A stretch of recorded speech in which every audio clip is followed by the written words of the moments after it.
अल्हम्दुलिल्लाहि रब्बिल आलमीन वस्सलातु वस्सलामु अला खातिमिल अंबियाइ वल मुरसलीन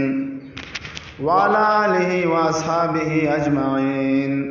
व मन तबिअहुम बि इहसानिन इला यौमिद्दीन। अम्मा बअदु फअऊज़ु बिल्लाहि मिनश शैतानिर रजीम। बिस्मिल्लाहिर रहमानिर रहीम। वल्लज़ीन युमिनून बिमा उन्ज़िला इलैका वमा उन्ज़िला मिन क़ब्लिक वबिल आखिरति हुम युक़िनून। सदक़ल्लाहुल अज़ीम। अज़ीज़ानो ज़मंग द दर्स मौज़ू द रद्दुल इल्हाद और द दर्स उन्वान दे द मुल्हिदीनो द आखिरत मुबारक एतराज़ात और द हवे जवाबात। मुल्हिदीन वही ची दोबारा द इंसान द पारा न ژوند شته دی او न ورته حساب او کتاب شته دی او न جزا او سزا شته دی. دوی وایي چې طبیعت او ماده انسان ته ژوند ورکوي او د ماده او د طبیعت دا تقاضا ده چې زمانه د هر څه پناه کوي. زمانه سره به هر څه پناه شي. دوی وایي چې انسانان دی او که حیوانات دی او که نباتات دي دا د ترکیب اجسامي په بنیاد باندې په طبیعي تقاضو سره خود به خود پیدا کیږي او د گردش د زمانه سره دا فنا کیږي. او د دې وضاحت الله رب العزت قران کریم کې هم کړی دی سورۃ الجاثیہ آیات نمبر 24 کې. اعوذ بالله من الشیطان الرجیم.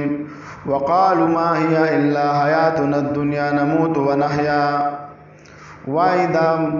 ملحدین او دغه زنادقه او دغه شانته کې مشرکان څوک چې د آخرت نه منکر دي دوی دا وایي ما هي نه د ژوند د دنیا الا حیاتنا الدنیا هم دغه ژوند د دنیا د نموت و نحیا چې موږ په دغه ژوند کوو مړه کېږو پکې. وما يهلكنا الا الدهر موږ نه هلاکوي مګر دا زمانہ دای زمانہ بس دا زمانہ چې د سره زمونږ هلاکت کیږي. الله رب العزت ورته وضاحت کړی دی وما لهم بذلک من علم. د دې خبرو په اړه کې دوی سره هیڅ علم نشته دی. انهم الا یظنون مگر دوی سي ګمان کوي. نو دوی وی دا هر څه د پناه کېدو نه وروسته دا د آدم په درجه کې وي نو لہذا نه دوباره حشر شته دی او نه نشر شته دی او نه حساب شته او نه کتاب شته دی. د دوی دا نظریه ده. د دې جوابات د الله په فضل سره عقلي او نقلي موږ دواړه ورکو. ما چې اول تاسو مخکې کم آیات مبارک تلاوت کو د سورۃ البقره آیات نمبر 4 کې الله رب العزت وضاحت کړی دی والذین یؤمنون مؤمنان ها کسان دي بما انزل الیک بما انزل چې دوی په هغه څه چې ایمان راوړی دی په هغه څه باندې انزل الیک چې تا ته نازل شوی دی محبوب صلی الله علیه وسلم وما انزل من قبلک او تعالی چې مخکې سنازل شوی دی باغی هم ایمان راوړی دی خودلته اور سره زیادت هم کو بالآخرت هم یوقنون دوی په آخرت باندې یقین هم لري. دا د مؤمن صفت دی. متقیان ها کسان دي چې دوی ایمان لري په هغه څه چې نبی علیہ السلام باندې نازل شوی دی او په مخکینو کتابونو باندې او دوی په آخرت باندې ایمان او یقین به هم لري. د دې آیات مبارک نو علماء کرام فرمایي چې د ختم نبوت عقیده هم ثابت دي چې ولی نبی علیہ السلام باندې چې کوم کتاب نازل شوی دا اخري کتاب دی. نبی علیہ السلام ته چې کوم وحی راغلی ده د اسمان نه دا اخري وحی ده. لکه څنګه چې وضاحت شوی چې په مخکینو کتابونو به ایمان راوړی کچری روسته بل کتاب راتلی نو الله به وضاحت کړی وي چې تاسو ګره پر روستنو کتابونو ایمان راوړی نو پته ولګېدل چې نبی علیہ السلام اخري نبی دی. د ختم نبوت د عقیده د آیات مبارک نه هم ثابت دي. الله رب العزت په قران کریم کې د آخرت لپاره مختلف نمونه ذکر شوي دي. په قران کریم کې لکه دارالقرار ورته ویلې دارالحیوان یوم الدین دا ټول نمونه سره د دې وضاحت شوی دی. او دا یو انقلابی عقیده ده. دا یو انقلابی عقیده ده او د اسلامی عقایدو کې دا د دې ډیر زیات اوچت مقام دی. د صحابه کرامو په ژوند کې د دې عقیده په وجه باندې یو امتیازي مقام حاصل شو.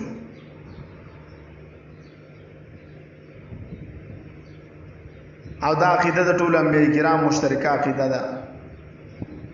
ځکه چې دا عقیده ستا موجود وي نو پتا کې به خوف خدا موجود وي چې ته په ظاهر او باطن کې هغه عمل کوي کوم چې الله رب العزت په سره خوشحالي او ته د بل د ضرر نه بچي. ځکه چې یو انسان عقیده نه لري چې بس نه آخرت شته او نه حساب شته او نه کتاب شته، نو چې څه خوښه وي هغه به کوي. دا به اکثر بل سره ظلم کوي. ځکه خو دغه وجه ده چې په یورپي معاشره کې د حساب او د کتاب دا تصور نشته، نو هغوی ظلمونه کوي. هغوی چې څه خوښه وي هغه کوي. لکه ټول مسلمانانو باندې دا یورپي ملکونه حملې کوي، ظلم ورسره کوي، بمباریانې پې کوي، دوی شهیدان کوي. ولې دوی کې د آخرت او د الله یره نشته دی. که چېرې تا کې د الله تا سره د الله ویره او خوف پیدا شي چې حساب کتاب به کېږي، نو بیا به ته هېڅ چېرې په چا ظلم ونه کړي. او الحمدلله دا د صحابه کرامو د عمل نه او د صحابه کرامو د ژوند نه موږ ته معلومیږي د حضرت عمر رضی الله تعالی عنہ په باره کې راځي چې هغه به د الله نه څونه یېرېدو. په خپل خلافت کې به ده ویلې چې په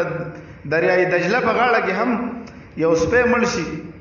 نو ایمانه به تپوس کېږي. او داسې هغوی کې څومره د الله خوف او ویره وه. هغه کتابونه هغه ډک دي الحمدلله زمونږ د حیات الصحابه کتابونه. تاسو وګورئ د صحابه کرامو ژوند. نو دوی سره بیا داسې وشو الله رب العزت په دې عقیدې سره په ابتدا د اسلام کې یو داسې پاکه معاشره پیدا کړه چې نور قومونه به متاثر کېدل او هغوی به په کتلو سره مسلمانان کېدل. ولې چې تا کې د خوف خدا وینو ته به بیا او ته به بیا ډېر احتیاط کې او ته به بیا هغه کارونه کې چې کوم تا ته احکامات بیان شوي دي او د اسلام احکامات سراسر خیر دی. نبی علیہ السلام حدیث مبارک دی چې تاسو ته ما یو داسې خیر کار نشته چې ما تاسو ته بیان کړی نه او داسې یو د شر کار نشته چې ما دې تاسو منع کړي نه. دا ټول موږ تاسو ته نبی علیہ السلام فرمایي چې موږ بیان کړي تاسو ته. نو الحمدلله اسلام یو پاک دین دی او د آخرت دا تصور دا د انسان په ژوند کې ډېر زیات انقلابات راولي. او بل دلته الله رب العزت د آخرت سره د یؤمنون په ځای یوقنون لفظ ذکر کړی دی. ایمان په مقابل د تکذیب کې راځي او یقین په مقابله د شک کې راځي. نو دې خبره ته الله رب العزت اشاره هم کړې ده چې صرف ګوره په تصدیق کولو کار نه کېږي چې رب زما ټیک دی په آخرت خو تصدیق کوم چې شته دی او عمل ورته نه کې، نه یقین به پکې او د پاره به عمل کې. دا د متقینو صفت الله رب العزت وضاحت کړی چې ته به عمل کې ته به آخرت د پاره ځان تیارې. عقلی جوابات د الله په فضل سره موږ هم ملحدینو ته ورکړي دي. د آخرت تعلق دا د غیب سره دی. د دې صحیح تفصیل عقل او ساينس ته نشي بیانولی. انسان ته چې کوم عقل ملاو شوی دی په دې کې دومره صلاحیت شته دی چې دا د ماده نه بحث کولی شي.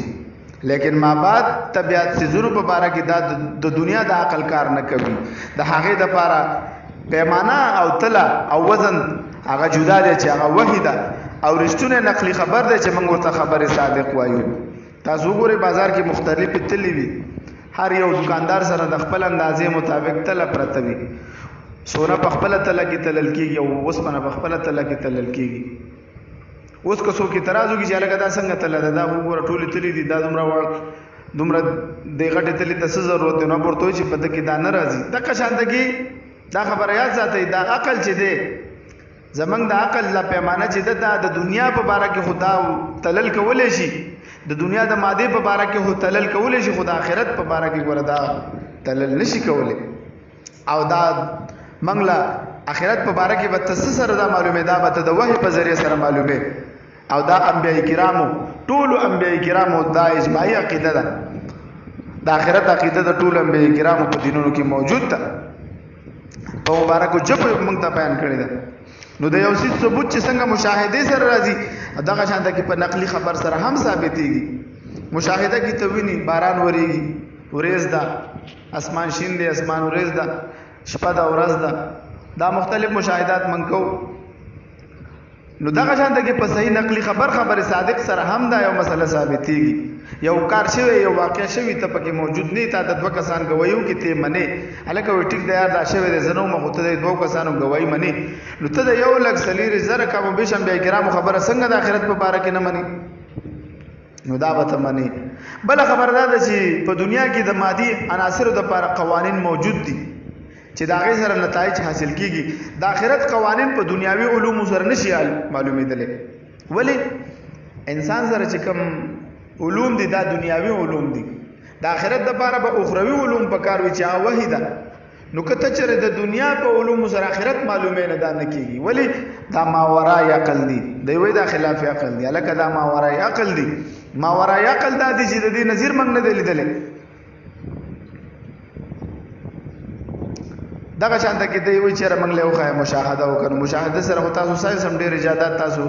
اچا مشاهده نه کړی جنور په بارا کې 15 کروڑ منګ نه میل لري دا چا مشاچاش ناپ کړی دی زمکه دوه قسمه گردش کوي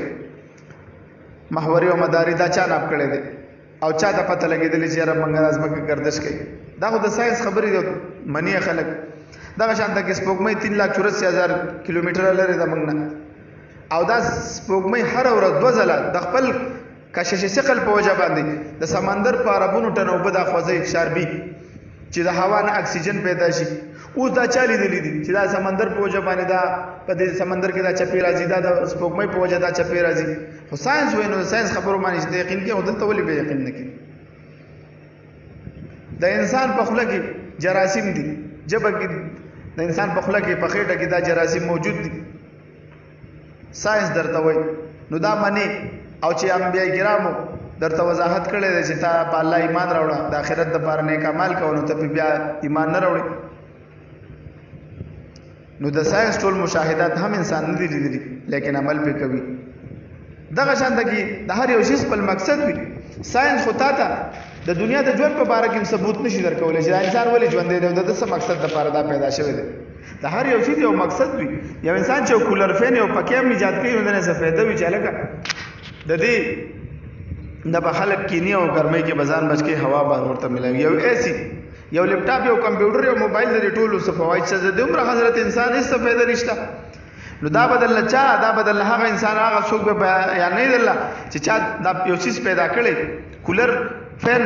چې چا جوړ کړي فواید الله غ بیانې موټر چې چا جوړ کړي فواید الله غ بیانې اصول الله غ بیانې دا چې انسان الله جوړ کړي دی الله رب العزت دې وضاحت کړي دی والله رب العزت دا بیان کړي دی موږ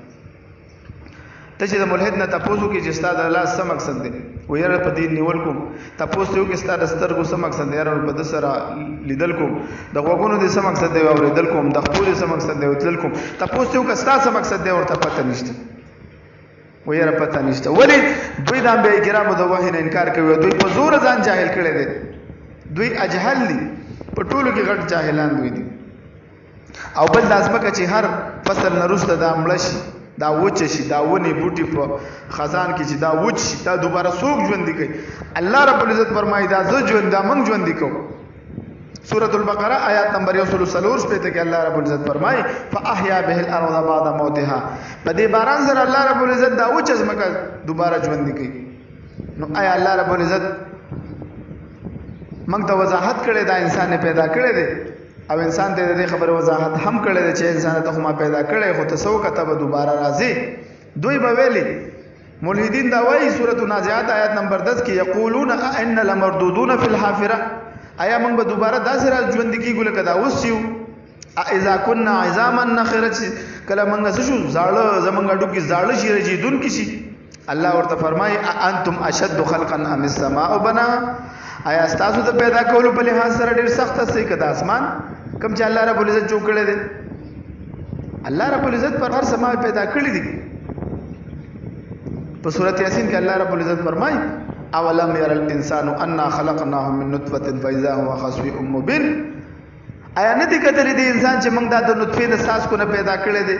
او دا ښکارا به د خپل رب په باره کې جګړه کوي او زمونږ په باره کې مثالونه بیانوي او د خپل هیر کو خپل پیدایش دی وای چې څوک به دا پیدا کوي دا اډو کې به دوباره څوک چې زاړه شوی دا به څوک دوباره راځوند کی دی اډو کې به ژوند څوک پیدا کوي ورته وایي محبوب صلی الله علیه وسلم الله هغه ذات دی چې په اول ځل تاسو پیدا کړی استئ تاسو به دوباره بیا را پیدا کی نو الله رب العزت نور آیاتونو مبارکه کې هم د دې وضاحت کړې ده سورۃ الانبیاء آیات نمبر 1 کې کما بدأنا اول خلق نعيده الله رب العزت فرمایي چې موږ به دا دوباره بیا را پیدا کوو وعدن علینا او دا الله رب العزت فرمایي چې دوباره دا وعده ده زموږ په ذمہ باندې ان كنا فاعلین چې موږ به دوباره دا تاسو پیدا کوو دوباره ژوند به تاسو ته ملاويږي دغه شان ته الله رب العزت په سورۃ قاف آیات نمبر 15 کې فرمایي افعینا بالخلق الاول بل هم فی لبس من خلق جدید الله رب العزت فرمایي آیا موږ ستړي شوي په پیدا کولو دا اول ځل چې تاسو یو چې دا دوباره تاسو په شک کې اسئ چې دا بسنګ نه بسنګ پیدا کیږي دا دوباره به موږ څنګه پیدا کیږي چې موږ اډو کې وراسته شي نو الحمدلله موږ مسلمانان یو دا پاک دین الله موږ ترا کړل د آخرت د عقیده دا بنیادی د ټول انبیاء کرام مشترکه عقیده و الله رب العزت په ورځ د قیامت تفوزو کی قال کم لبستم فی الارض عدد سنین څومره وخت تیر کړل په دنیا کې نو دوی به وایي لبسنا یوما او بعض یوم څوک به وایي چې موږ یو ورځ تیر کړل څوک به وایي چې موږ د ورځ صحیح څه تیر کړل د دنیا زر ورځې د آخرت د یوې ورځې برابر ده نو د چا چې زر کاله او 900 کاله عمر دوی به یو ورځ او د چا چې 1500 کاله هغه به نیمه ورځ وي زمونږ به دغه د ورځې زبازه حصہ زمونږ ژوند دی الله رب العزت فرمای اقترب للناس حسابهم وهم في غفلة موردون نزدې د حساب به دوی سره کوم لیکن دوی څه دي دوی د دې نه غافل دي الله رب العزت به فرمای اقرا کتابک کفا بنفسک اليوم عليك حسيبا وګوره دا کتاب عملنامه دې په خپل وګوره